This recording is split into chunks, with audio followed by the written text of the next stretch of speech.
Welcome to Cordkillers Reckoning. The world of entertainment is turned upside down, and we are just trying to find out how to watch what we want, where we want, whenever we want. I'm Tom Merritt. Brian, where's the good stuff? Oh my goodness, it's somewhere in between my ears, and I'm not talking about my brain. It's my unless it's my tympanic membrane. Are you insane in that membrane? You know what? I'm going insane because your volume is at 100%, and we're going to play an endurance test as we dive in on the supply run. Yeah. Supply run.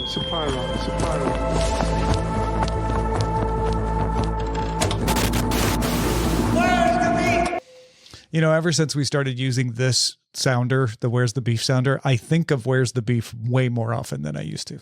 It is one of the best ads of all time. It's in terms of, I don't want to go full Brian branding mode in the first 20 seconds, but in terms of like the highly competitive 1980s landscape of burgers, you had Burger King, which is flame grilled versus whatever the pan fried McDonald's way was. So how do you compete? What's the third option? And the answer is you don't compete in that landscape. You compete in the relational landscape by having approachable characters ask the big question, you know, what's up with your tiny patties? I don't care if they're grilled or fried.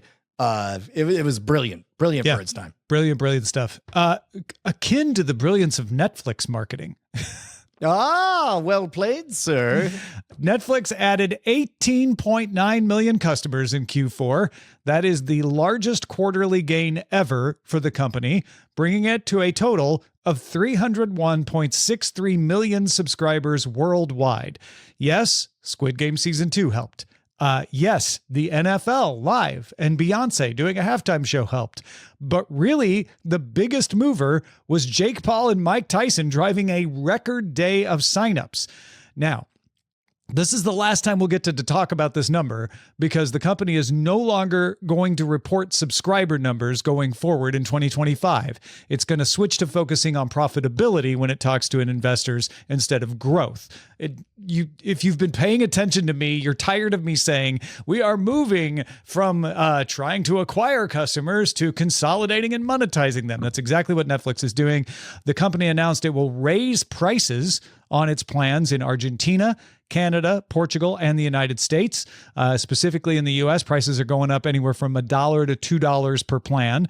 The standard plan with ads is inching from $7 to $8 a month. The ad-free standard plan going from $15 to $18. The monthly rate for premium, that's where you get your 4K, will go from $23 to $25. And adding an extra member from outside your household is going up. That add-on account is going from $8 to $9. Also, a couple other things they said when they talked to their investors on the earnings call. Co-Chief Executive Officer Gregory Peters said that they are going to start rolling out party and couch co-op games that you can stream online this year. So you'll be able to play with friends. And he said, it's kind of vague, Brian, but he said they are seeing positive impacts in acquisition and retention from game-playing members. Now, he admitted the number of people who play the games is still relatively small, but if you're playing games, you're more likely to sign up for Netflix and stay a Netflix subscriber. Yeah, that tracks. It seems like, you know what this reminds me of is about 20 years ago, it seemed like people began to realize that dollar for dollar, the video game industry was very quietly way bigger than Hollywood. And because instead of, $8 for a ticket, you were charging $60 for a game. Now it looks like, there's talk about video games like Grand Theft Auto 6 being $100. But not only is the expense so much bigger for the consumer, but the investment of time is so much better. Now, normally that whether a movie is 90 minutes long, 3 hours long, it's the same matinee price either way. But when it comes to something like Netflix, what are your expenses? Bandwidth, we saw bandwidth squeeze in the middle of the Logan Paul or Jake, the Paul Tyson fight. Yeah, the Paul Tyson fight, which to me wasn't an expense issue.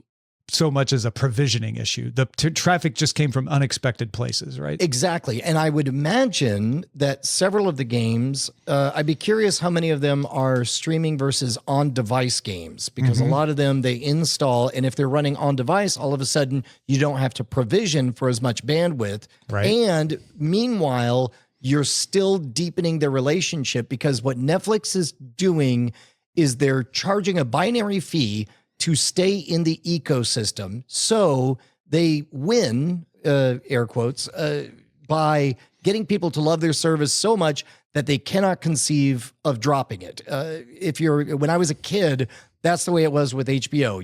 You'd swear off cable, and then HBO would have a free weekend, and you're like, okay. And then, suddenly you're tried it on for one event, and then it's like, well, I can't conceive of giving up HBO. That's where Netflix wants to be. And I would imagine the company is totally agnostic about whether or not, now they can't say this out loud, but I'd imagine they're totally agnostic about whether it's because there's some favorite game that's just in somebody's daily rotation, or because people can't get enough of whatever licensed content. Yeah, I can't tell if they're at House of Cards level yet with their video gaming. And by that, I mean, when House of Cards came out, suddenly people were like, ooh, I want to watch this show, and that's the only place I'll be able to watch it. You know what? I'm not watching it because Netflix acquired it and it might show up on another service someday, or I could buy it. No, yes, you could go buy House of Cards on Blu-ray later, but Netflix was like, you got to come here.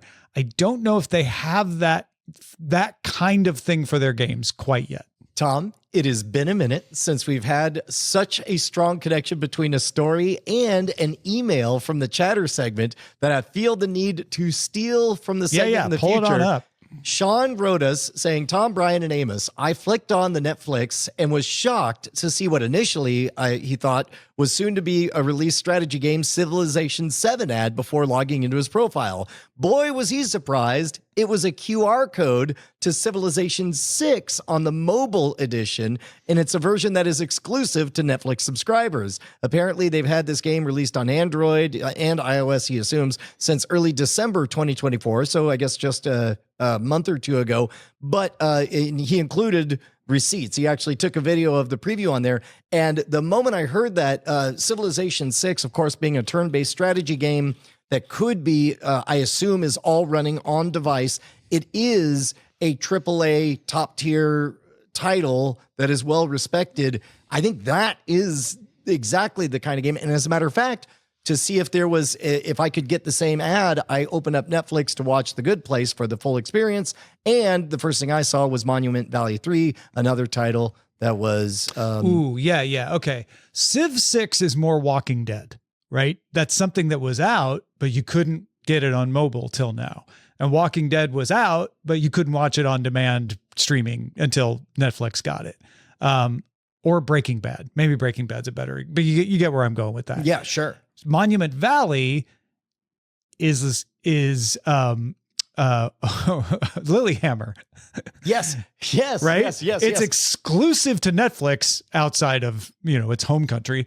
But it may not have quite the level of mind share that House of Cards would eventually get. So yeah, I feel like when he says we're going to do co-op streaming, it's like, and he didn't say this, but it feels like, and there will be a compelling title. They still need that title that's like, you have to have Netflix to play this game and everybody wants to play this game. That's what turns the tide for Netflix gaming. I would be curious, and this is a very outside thing. Yeah, I don't know if it is a good fit, but it would be fascinating if, like, for example, all the Jackbox games showed up and you could play with your friends on Netflix. That's still like The Office is on Netflix. Right. Not House of Cards, Orange is the New Black, or Stranger Things is like, oh, that's down the road. They have a massive hit that everybody loves. But I think they're getting closer and closer. I've gone from saying, I don't understand what they're doing here, to understanding what they're doing and waiting for the execution of it. That said, we also have this price increase that we need to talk about because, of course, when anything raises its price, you have a number of people saying it is not worth that amount of money. How dare they do that? I'm quitting. To which I say, if there are enough people who say what you're saying and do it, they will go back on that price increase. They'll have to, right? But as we've seen before, every other time Netflix has raised prices, and by the way, this is the first time they've raised it in the US for a couple of years, but they've been raising it in other markets. And yet we still see 18.9 million customers because they are doing the thing that they hadn't done as well after Stranger Things, which was give us something that made people go, oh, you know what? Maybe I should sign up for Netflix. I want to watch the NFL. I want to watch the Paul Tyson fight. I want to watch Squid Game season 2. I don't know what those things are in Q1, so I'm not sure that we'll get a big uptick. But again, they're not going to tell us what the subscribers are. We're going to have to get that from third parties anyway. And they're all about making the money now. So prices need to be set to make you money, not to keep a number of people. You know what I mean? Like if you raise your price and you lose subscribers, but the price rise makes you enough money, then that was a rational thing to do for the company. Yeah. And, so let's do this. I don't think we've ever done this before. Okay. I'm going to solicit emails to cordkillers@gmail.com, but they can be anonymous. You can choose. We'll see your email address, obviously, but you could say, make this anonymous. Or write from a burner email. Write from a burner email. That works. Or, sure. As a matter of fact, if you go to cordkillers.com, there is a comments section on there that you can put a fake email address on there. So nobody has to know. This is a secret ballot, Tom. Okay. I want to know what people really would pay for Netflix, because I think it may be $30 to $40 between, because at 5 members of my family, all of whom there's at least, it's not possible for me to extract my family from Netflix. They're knowing that just one veto would I'd have to find some other way to save $50 a month. Yeah. I think people, I think people will say a number that's lower than what they would actually tolerate. This is why it's got to be a secret ballot. I'm just saying people may not know what their number is. They may, even secret ballot, they'll say, well, I wouldn't want to admit it, but I'd pay 30. But if Netflix went to 35, that same person might be like, okay, fine, I'll pay 35. You know what I mean? Like, until the rubber meets the road, it's hard to take say. a month off. So here's the real wizard is Netflix is like, hey man, it's $35 a month now. We know that's a lot. Tell you what, maybe take a 1 month break and come back. If you take a 1 month break, then it's the same as if there was no price hike at all. And then just let them feel what it's like to be on the outside in the cold, cold winter for 1 whole month. I wish someone would do the data analysis to figure out how often that has happened, because it has. I just don't know how often. But remember a few quarters ago, we saw the churn was keeping Netflix from growing as fast as everyone had expected. And that's when it was like, oh, Netflix has hit a wall. Maybe that's all it was. Maybe it was a bunch of people going, fine, you know what? I'm canceling Netflix, spending a month and realizing, oh crap, I actually kind of want it. And you know what? It's not that expensive. I can afford it. And then going back. Well, and I do think it's worth remembering also that it is a much more crowded marketplace for prestige television. And I can't believe that Apple's big bet appears to be paying off. I don't know if I'm just under the spell of Silo and Severance. Yeah. But Apple TV Plus really is becoming, a must have. Apple is becoming HBO and Netflix isn't. Not that Netflix doesn't have its prestige shows. It still does, but Netflix is broadcast TV. Like, it is more essential to more people than Apple TV. Apple TV is like, man, I really love their shows, but I just don't want to pay for it right now. Netflix is, I can't cancel it. Apple is becoming HBO. Netflix is becoming HBO Max. HBO Max is becoming just Max. That is also true. I wonder, okay, so one path for Netflix, and these paths I'm going to lay out are not exclusive. One path for Netflix is we continue to raise the price slowly. once every couple of years, in pace with inflation and demand. And we continue to add things. And as we add gaming in this coming year, maybe we finally get our House of Cards. We get that thing that people are all talking about, even if they're not playing, they've heard about it. And you start to have more people going, well, I would cancel Netflix, but I love to play this thing, along with the thousands of other reasons that people say I would cancel Netflix, but I like watching X show or whatever it is, right? That is a path. Another path that can add on to that path is live. So they found out, oh crap, if we do Jake Paul, Mike Tyson, we get a record day of signups. And we get people staying, right? Once they've signed up, we have a good product that they are going to stick around for and keep subscribed to. We need more of that. If we start to do even once a quarter, some kind of great live, or Netflix, yeah, they've got the NFL on Christmas. Great. What if they locked up the broadcast rights for a league, the way that Apple has done with Major League Soccer, the way ESPN has with the NHL right now? It wouldn't even have to be the NFL, right? It wouldn't have to be that level. It wouldn't even have to be the NBA. They get a chunk of people that way. I don't know. I feel like there's lots of pieces that are going to keep Netflix on the road. And yes, you're right. If you're saying, I'm done with this, they're too greedy, how much money do they need, I'm canceling, that's right for you. If they've raised it to the price where you're like, this isn't worth it for me, you should cancel. I just don't think that that's the majority of their customers, or even a large number of their customers. Yep, I agree. Yeah. All right.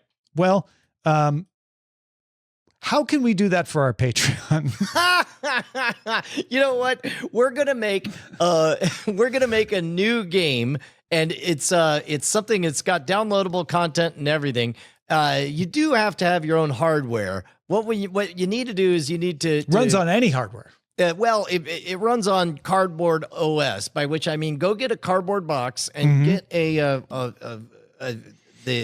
tip of an eraser of a pen and put a plush animal in the cardboard box and poke it with the end of the pencil. And that's a little thing we call Plush Poke 9000. It's exclusive to Cordkillers, and it's funded by the fabulous patrons over at patreon.com/Cordkillers, where people keep us loud, live, and independent. They get exclusive access to its spoiler in time, the After Talk segment, and of course, early access to the full experience, where we're going to be talking about The Good Place.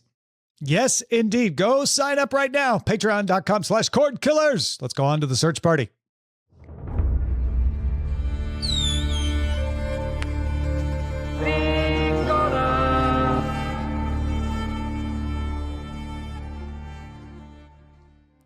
Netflix received Oscar nominations for 16 feature films, thanks to a big showing for Emilia Pérez, which is a favorite for Best Picture. Netflix led all studios with that number of nominations. Netflix is just a studio now when you talk about this stuff. Yeah, you could talk about streaming, but honestly, it doesn't even matter. Netflix led indie studio A24. A24 had 14 feature film nominations, 10 of which were for The Brutalist. That's the Adrian Brody picture. Universal Pictures and its specialty unit Focus Features rounded out the top four with 13 and 12, respectively. Now, granted, if you combine those, then NBC Comcast leads because those are part of the same company. Searchlight Pictures brought in 10 nominations, 8 for the Bob Dylan biopic, A Complete Unknown. If you count Disney's other, Searchlight is a Disney company. If you count the others, Disney got 15, which would put it still behind Netflix. Mubi, which is an art house streamer, got 6 nominations. That's a streamer that we haven't talked about on Cordkillers. M-U-B-I, Mubi. If you're really into art house films, they do original films and stream them, so you might want to check that out. The Substance was from Mubi. That's the body horror film. And then Amazon MGM Studios received 2 nominations for Nickel Boys. Nothing for Apple. Nothing for Hulu exclusively. It was Netflix, Mubi, and Amazon MGM as far as streamers go.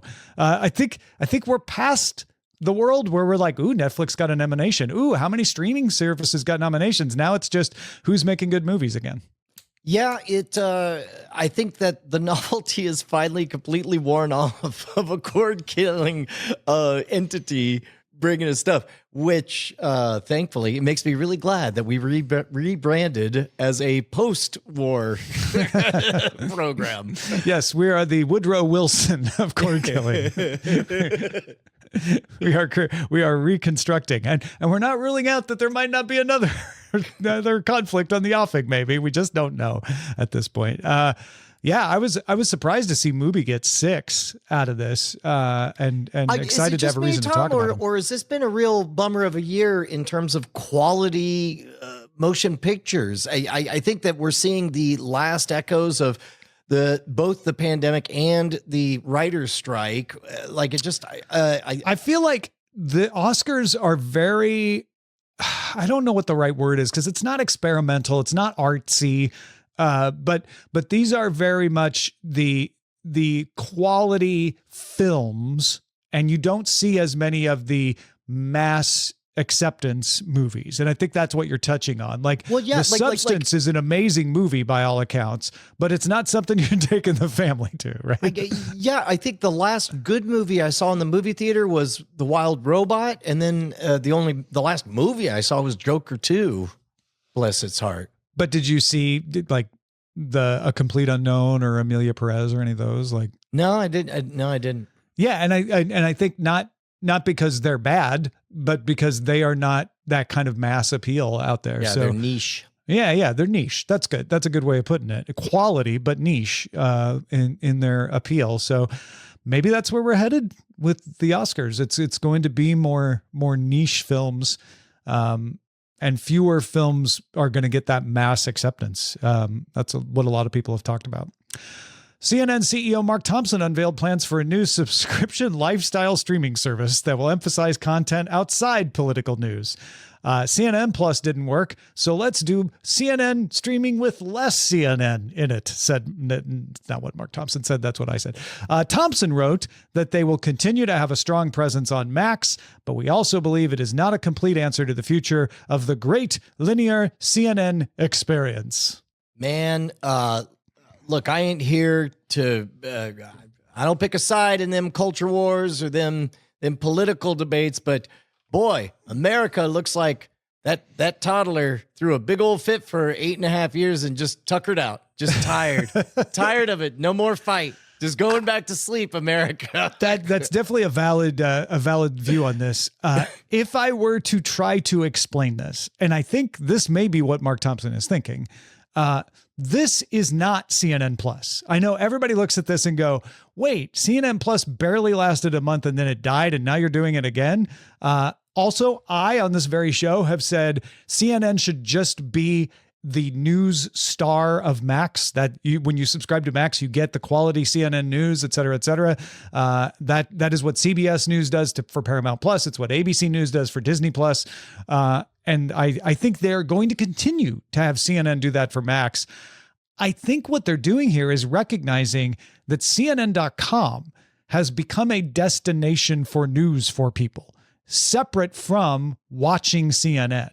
Yeah. So it's almost the same as going to CNBC.com to read a business story versus watching CNBC. They're both from the same brand, but one feels like Bloomberg or reading the Wall Street Journal, and the other feels like a TV network, right? Even though they're coming out of the same plan. I think what Mark Thompson is trying to do is say, look, we put a paywall on CNN. You can get lots of CNN for free, but at a certain point, we're like, hey, do you really like our stuff? You can subscribe and get more of it. And I think they're just putting video in that same category, which is we're going to have CNN on Max. You're going to have it still on cable TV for the foreseeable future. But if you really want our stuff, the way you pay for a subscription to our printed articles, our text articles, you can pay for access to video articles. And if you think about it that way, it makes more sense to me. Yeah. Well, think about this at a core level, Tom. If something, I don't know, let's say wildfire, something very important to you, you needed to know what the latest news was, would you A, turn on cable news, or B, go to CNN.com to find out the right now news? So if television news, cable news is going more the way of background waterfall television, then it would make sense that you wouldn't have as much breaking news, and instead you would aggregate your back catalog of lifestyle kind of niche local your Stanley news, Tucci stuff, your dog surfboard stories, your documentaries, which CNN documentaries are fairly widely praised, even by people who don't like CNN's regular as a matter news. of fact, one of my favorite movie experiences of all time was the CNN documentary where they took all of the existing footage of the Apollo 11 mission and remastered all the sound and did Foley work and everything. And there was no narration. It's extraordinary. Yeah. So I don't look at this as CNN trying to win the streaming wars, which I think is how a lot of people are approaching it. I think it's CNN saying there's a market for people who don't want to get Max or don't want to wade through Max to find things, but do want our quality on demand programming separate from breaking news. And we're going to see how many of them there are by providing that. And I went 180 degrees from thinking like, why would they do this, to understanding, oh, they're doing something different than I think everybody thinks they're doing. Yeah. Season 4 will be the last season for the Righteous Gemstones. Danny McBride said that he had an idea for season 4 that was, quote, a story that was bringing all these themes and these ideas and these characters to a conclusion, to something that felt like completion. And I'm glad we're seeing more of this, where a story gets told until it's ending versus, forcing creatives to try to, keep the ball in the air as long as possible. Two things. Number one, first of all, lock it in, take it home. Spoiler alert, Gideon inherits everything because he's the prodigal son. That's the whole point. Number two, we were just talking about, kind of this being a soft year. I think that between the pandemic and the writer's strike, I think that time has just aged out these shows. I think that there was a opportunity for Righteous Gemstones to get a 5th or 6th or even a 7th season if the momentum had been going, but the production killer of the pandemic and the writer's strike just drug it out too long, to where now it's like you can't begin the next 4 seasons or 3 seasons. Yeah, no, it would have been 4 seasons if you were going for 7 seasons. You'd be beginning a 4-season cycle right now, which I'm sure they could have done, but not with the. I'm sure that there are health concerns with John Goodman, and that's based entirely just on. Sure. But, as you get older, right, you got to think about that sort of thing. Correct. Yeah. I think you're right, and you might possibly be right, and those might even be subconscious pressures on Danny McBride, but I tend to, in his case, I tend to want to take him at face value that he's like, oh, this is the end of the story. Why push it?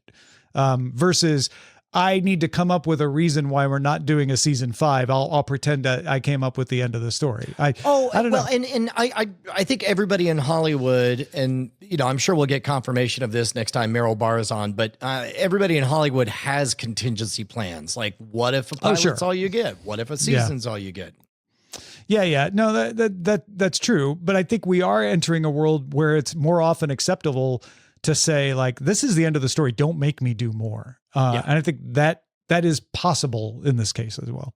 And I think a lot of that has to do with the fact that more of the casual audience is willing to follow talent from project to project. Mm-hmm. And like, just because The Good Place ends doesn't mean like you're not going to get more Good Place vibes. Turns out Michael Schur is going to put together The Inside Man. Yeah. And Ted Danson. And you don't have to have 7 seasons to make syndication work anymore. And there's all kinds of changed motivations on this stuff. I'm so fascinated in those little structural details that end up causing art to be a certain way. And I'm sure there's a lot of others of them. I think that maybe this is an after talk segment.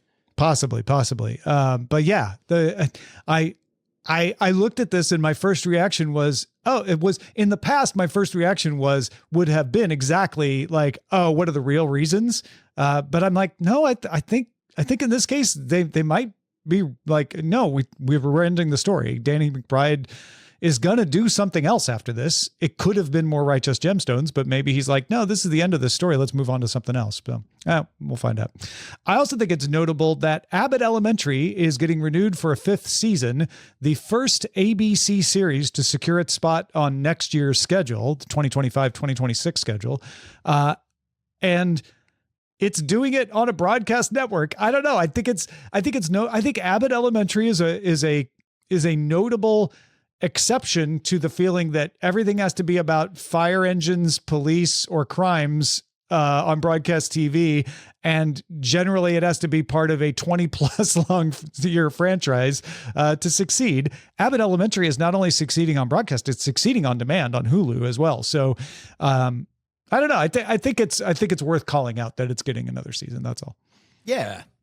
Because it's you rarely hear about the broadcast native new content as much these days. All right, let's move on to Buried Treasure. Most people want to know why they suddenly got rich. Buried treasure. This is the section of the show where we talk about something we've been watching. Maybe you can add it to your watch list. Brian, what you got? I just now realized I just want to take a brief moment to just dunk so hard on how right we were 20 years ago when you pointed out that we were making a show about iPads before the iPad was invented. And now a literal news item is remember broadcast news? Remember broadcast television? Yeah, don't forget, they still make decent shows sometimes. Indeed. Is your pick for Buried Treasure a broadcast television show? No, indeed it is not. It's a toss-up. I have really been enjoying Severance, and I want to talk to you about that, but just shouts out to, I started watching 2 nights ago, Inside Man. I just mentioned that. It is produced by Michael Schur of Good Place fame. Ted Danson plays Ted Danson being Ted Danson. It is unbelievably charming, unbelievably low stakes. They don't even need to pretend to be concerned about a murder, although I don't know, there's time for a murder to happen. It's only season 1. I'm only like 4 episodes in, but it is just a candy delight. What service is that on? It's on Netflix. It's Netflix. Okay, yeah. And as a matter of fact, once I watched it, all of a sudden Netflix shook up its recommended, the ads that it plays at the beginning. Suddenly it's showing, what's her name from The Good Place? Darcy Carton? Kristen Bell. Kristen Bell. Yeah. She's in a show where she's dating a hot rabbi or whatever. All of a sudden you're watching The Good Place and Inside Man, so it's like, wow, he must we got your number. We know what's up.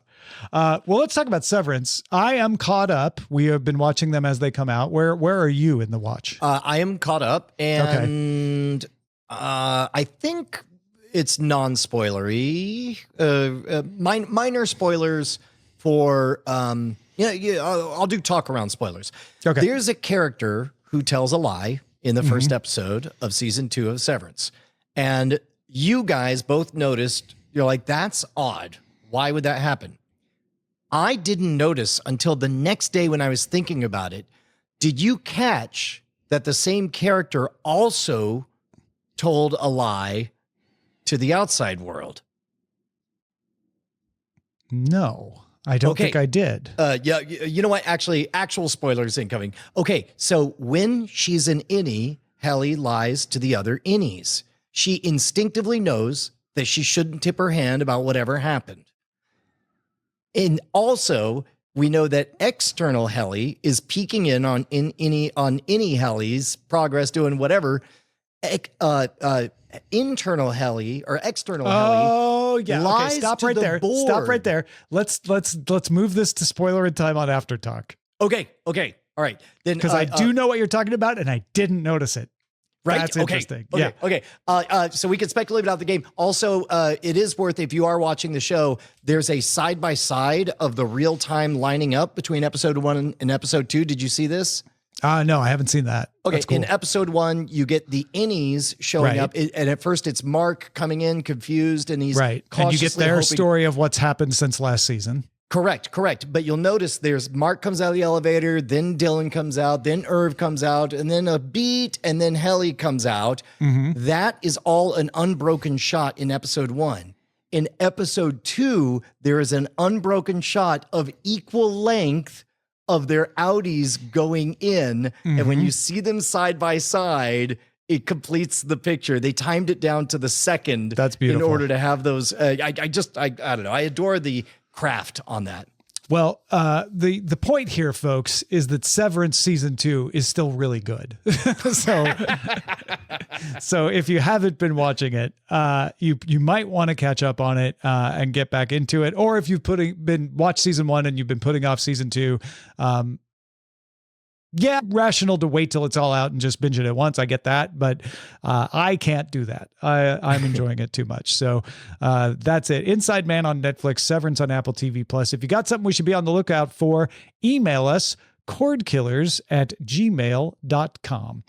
Real quickly, though, we always like to talk about some personal projects we've got going on to let folks know other ways to support us. Brian, what you got? Yeah, dude, I'm gonna make a quiet announcement of a thing that is soft launching to very, very few people, not even the entire email list. But if you want to hear about the thing, guys, I'm sorry, I'm being cagey for a reason. We're building an infrastructure. It's one of those things where it's really, really cool, but we're going to have to build it. It's like a sidewalk we're building as we're walking on it. So the only people that are going to get the rollout are people who sign up for my email list. And I know some of you guys are hesitant, but some of you guys have been following us for 20 years. It's time for you to sign up for both of our email lists, I think. Hit me up. Just go to gimme.scamstuff.com, sign up for a free giveaway. Secretly, you're signing up for my email list. And same with Tom, freetomnewsletter.com. Yep, exactly. And listen, both of us promised to unsubscribe you at your request. So you know what? Just try it. You know what? You don't even have to trust us. We have services and a little thing called the Canned Spam Act that guarantees that we'll be compliant. So you can back out at any time if you want. Just so come on, just sign up. All right, let's move on to Scan the Horizon. Send a scanning to avoid. Scanning the horizon! There are some updates to Plex coming to users on the Apple TV app and others. For everybody, you'll be able to leave public reviews on stuff you've watched and comment on other users' public reviews. You can make your profile visible to everybody in search and letting anybody see your reviews and ratings if you want. You don't have to, but you can. You can also share your watch list and your viewing history. Again, not by default, but if you want to, you can put that out there for other people to find. You can set ranges of who can find this stuff. You can say everybody in the world, everybody in the public can see it. You can say only if people are logged into Plex. I don't want randos on the internet, just actual Plex users. Or you can even go as far down as friends of friends or only your own direct friends, or even private, where you share it with somebody directly with a link. Previewing a new look on Apple TV is also going on. You can emphasize more artwork, they are emphasizing more artwork there, and visuals, as well as some more intuitive navigation. So if you want to see what the future of Plex might be, go check out the Apple TV app. Look, or even if you don't have an Apple TV, just look it up online. Also, HEVC encoding is now available to members with a Plex Pass, the paid membership. That gives you better visual quality at a lower bit rate, and it preserves HDR metadata. So that's really good for people trying to save space on their personal storage there. Yeah. Hey, Tom. Yeah. Remember Brian, when our big story was Aereo, and we were so flummoxed because Aereo was doing backflips and loop-de-loops to adhere to the letter of the law, even though, but weirdly it got crushed for the spirit of what it was doing, which was, essentially rebroadcasting. Is this Plex stuff all just like Pirate Bay Part 2, and now they're adding comment sections, and all of a sudden everyone is just everyone, they're just calling it a private library that they're sharing only with their friends. By the way, I have 30,000 friends, and they have rating systems and comments on there. I mean, maybe.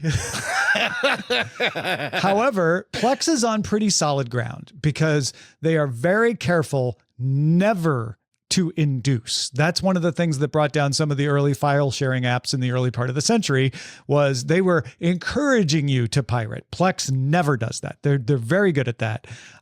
And they don't break kayfabe. No, omerta. Yeah. They're never trying to encourage you sign up for Plex and pirate stuff.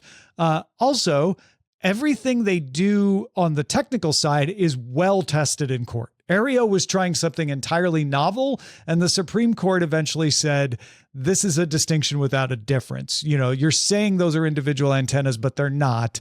So we're not gonna let you get an exception to this. Whereas Plex is using server technology and sharing technology that's got 20 years of court cases behind it, and and knows very well like what spaces they can exist in without crossing the line, and saying like, hey, personal storage, that's you. We don't know what's in it. We don't want to know what's in it. Labels, that's fair. We can do that. Metadata, we can do that. Sharing on the internet, there's lots of good. You can share things on the internet as far as information, and information that is not protected by copyright. Names and titles are not. So go for it. You can do that. If there is any other chicanery going on, they respond to takedown notices just like anybody else. Okay. Comcast just launched its skinny bundle called Sports and News TV, a streaming bundle with more than 50 news and sports channels and a subscription to Peacock for $70 a month. Right on. Yeah. So here we go. Everybody's doing skinny bundles around sports and news. Now, actually around sports. DirecTV's was cheaper, but it didn't have news. But I thought it was interesting that Comcast was like, well, what are the two things that most people need a live streaming channel for? It's the game they want to watch or the news that's happening right now. So we'll put that all together in a bundle. And we're finally in the world of skinny bundles. Remember, for a long time, cable was like, no, we're not doing skinny bundles. We want all the money all the time. And now that they're not getting the money at all from a lot more people, they're like, maybe we should do a skinny bundle if that can bring people over. So yeah, that was, I think we called that, even as it was happening, we called it out as being the kabuki play for quarterly revenue numbers and stuff that it was, where it's like, we got to pretend like we'll never ever change this. Also, we did it. We squeezed out the last dime. It was from Irv. Irv wanted sports and news, and so now he's got it. The death of Venue, I think, has unleashed this. We saw it from DirecTV. Now we're seeing it from Comcast. And then finally, Nielsen says that Squid Game set a record for single week U.S. viewership. From December 23rd to 29, Squid Game amassed 4.9 billion minutes viewed. That is the most ever single week U.S. viewership. That counts season 1 and 2, because Nielsen doesn't differentiate between seasons when it does these kinds of things. But you gotta know that season 1 wasn't bringing in that many minutes the week before this started. So even if it includes season 1, it was people binging all the way through probably. Yep. All right, let's move on to the cheddar. You've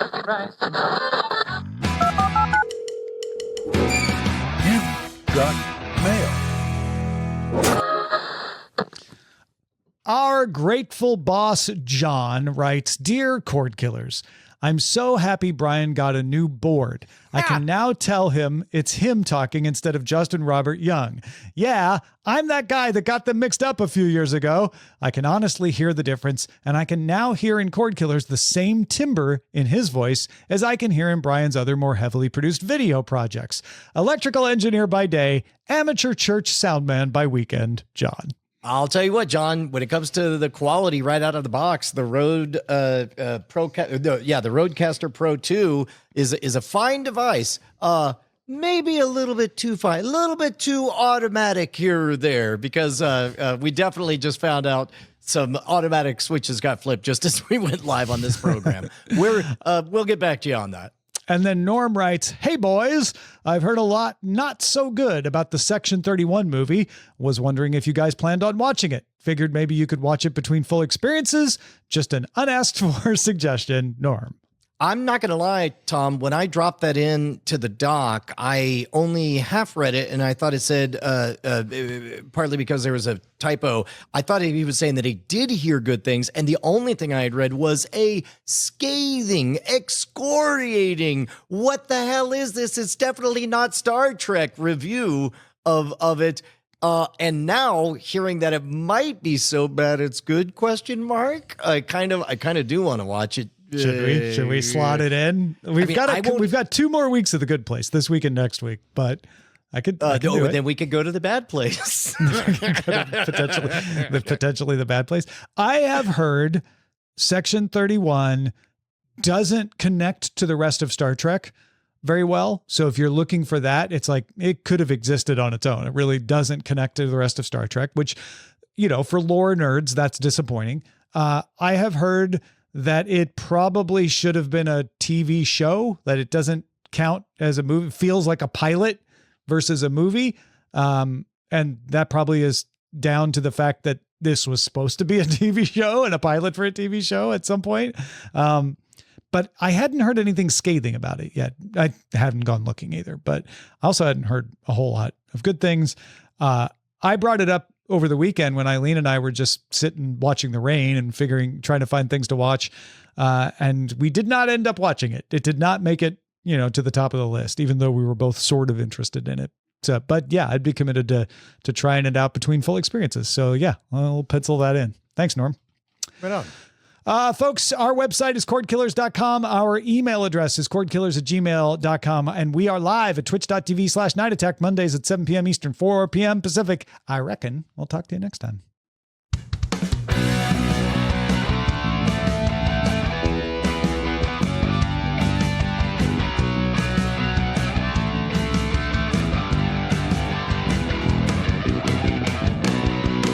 Diamond Club hopes you have enjoyed this program.